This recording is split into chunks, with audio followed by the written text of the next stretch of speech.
imagine, a quiet evening in Petaluma, California. Kids are gathered for a slumber party, laughing, sharing secrets. Yeah.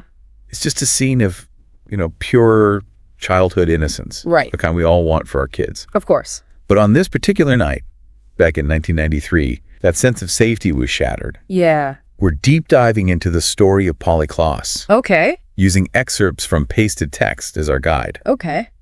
This source really lays out the facts of the case. Right. And we're going to unpack not just what happened, but the ripple effects. Yeah. How this crime shook a community. Absolutely. And really spurred changes in how we think about child protection. It's striking how this case, even decades later, still resonates so strongly. Right. It really forced a national conversation about the vulnerability of children. Yeah. Even in seemingly safe environments. Okay, so let's set the scene. Okay. It's October, a typical fall night, and 12-year-old Polly is having a slumber party with two friends. Right.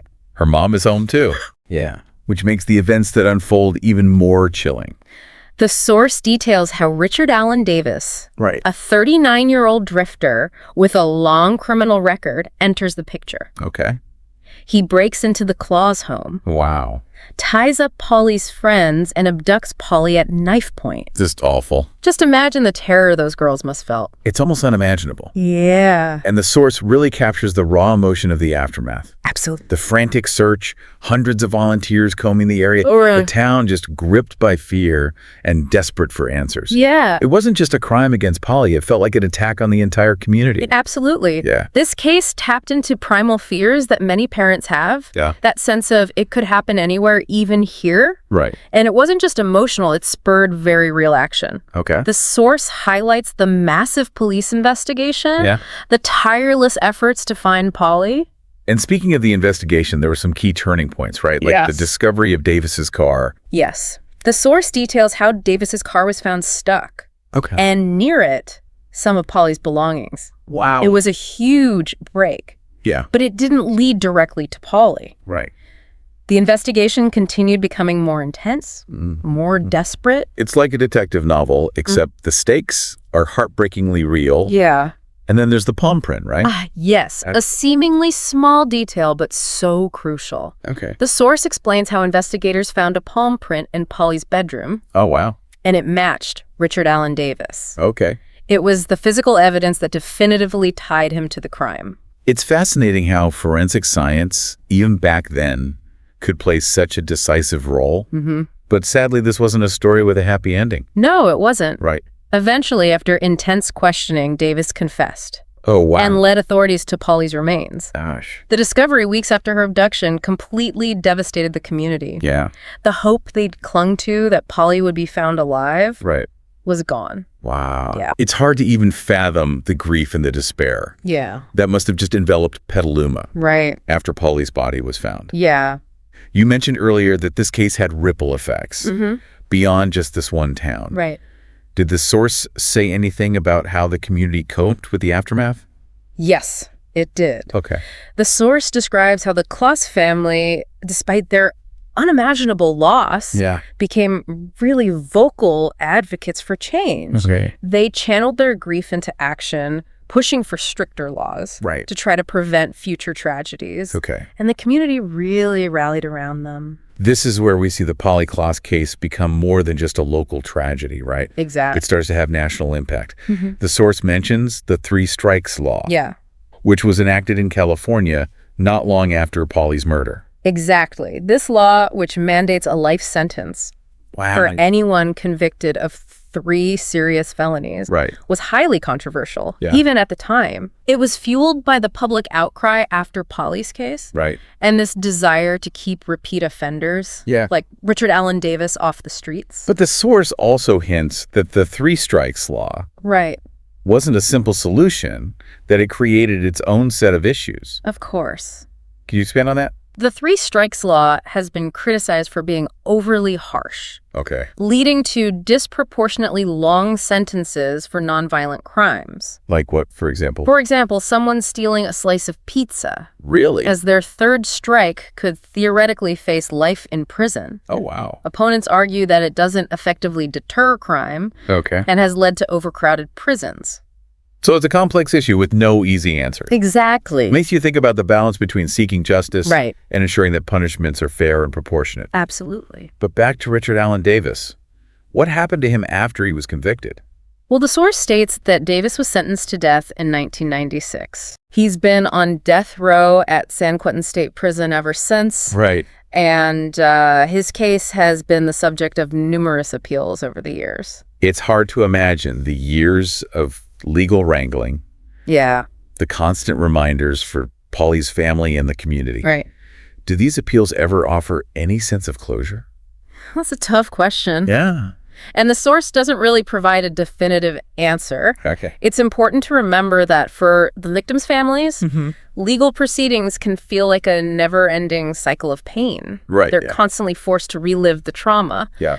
But it's also a part of the justice system, Sure. ensuring that all legal avenues are explored. It's a reminder that justice can be incredibly complex. Yeah, And there are no easy solutions when it comes to dealing with such horrific crimes. absolutely. Speaking of the community, the source mentioned that Polly Klaas's family home was recently sold. Yes. That must have been a significant event for Petaluma. It was. The house had become an unofficial memorial, a place where people would leave flowers and mementos. Wow. Even though the new owners have requested privacy, Right. it's hard to imagine that the property will ever be completely divorced from its tragic past. Yeah. It's a tangible reminder of the enduring impact of this crime. It makes you think about how places can hold on to memories, how they can become almost sacred spaces, Yeah, even after they change hands. absolutely. And for Petaluma, the Klaas house represents a wound that may never fully heal. Exactly. The source talks about how people in Petaluma still speak of Polly Klaas Right. with a mix of sadness and reverence. Yeah. Her story is woven into the fabric of the town, a reminder of both the fragility of life Right. and the importance of community. It's clear that Polly Klaas's story had a profound impact on Petaluma Yeah. and on the nation as a whole. Absolutely. But this source isn't just a recounting of events. Right. It also prompts us to think about the bigger picture. Yeah. What can we learn from this tragedy? And how can we work to prevent something like this from happening again? That's the crucial question, isn't it? Yeah. We can't bring Polly back, Right. but we can honor her memory by taking action.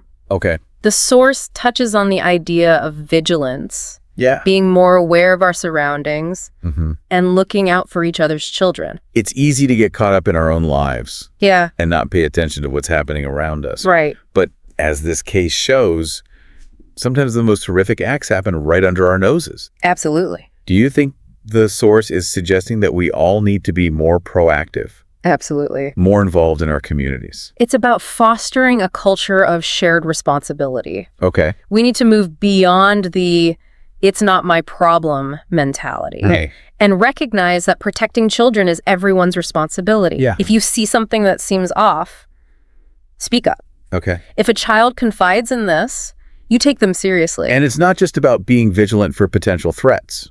It's about creating an environment where children feel safe Yeah. and empowered to speak up if something feels wrong. We need to teach them how to recognize dangerous situations Absolutely. and who they can turn to for help. I think the source also subtly points to the importance of addressing Yeah. the root causes of crime. Okay. Richard Allen Davis had a long history of criminal behavior and substance abuse. If we want to truly prevent future tragedies, Right. we need to invest in programs that address poverty, Okay. mental health, and addiction. Yeah. These are complex societal issues, Right. but ignoring them won't make them go away. It's a reminder that crime isn't just about individual bad actors. Right. It's often a symptom of larger societal problems. Absolutely. And while there are no easy solutions, Yeah. we have to start somewhere. Maybe Polly Klaas's legacy can be a catalyst I hope so. for not only stricter laws, Yeah. but also for more compassionate and holistic approaches Yeah. to crime prevention. I believe that's what her family would want. Right. They've dedicated their lives to advocating for change in her name. Yeah. They've turned their unimaginable grief into a force for good, Wow. working to prevent other families from experiencing the same pain. So as we wrap up this deep dive Okay. into the Polly Klaas case, what's the one takeaway you hope our listeners will carry with them? I think it's this. Okay. We can't live in fear, but we can't be naive either. Right. We have a responsibility to protect the most vulnerable among us. Yeah. And that starts with being informed, engaged, and compassionate. Okay. Polly Klaas's story may be a tragedy, Mm-hmm. but it can also be a call to action. Right. Let's all do our part to create a world where children can grow up safe and free from harm. Well said. That's all the time we have for this deep dive. Thank you for listening.